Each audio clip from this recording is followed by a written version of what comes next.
So, let's try this again. What's the problem? We both want to play basketball on the same hoop. And we disagree about who should get to play there. That's better. Now let's see if you can work the other steps on your own. T, think of solutions. Okay, what are some solutions that are safe and respectful? You guys can play there tomorrow. Or you can play in the play court. Okay. What are some of the consequences? Do you think anybody is going to feel okay about either of those solutions? No. I suppose you'll be mad if you have to play in the play court again. And we'll be stuck with the same problem tomorrow.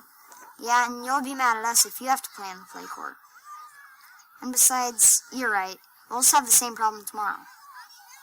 Maybe we can make a schedule for who gets to use that hoop. Yeah. We can make it so every other week we take turns having first dibs on it. That seems like a fair solution. But what about today?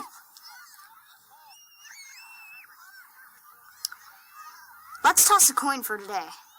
Okay. I suppose that's the best way to handle it. Sounds like you two have worked things out. And I have a quarter in my pocket.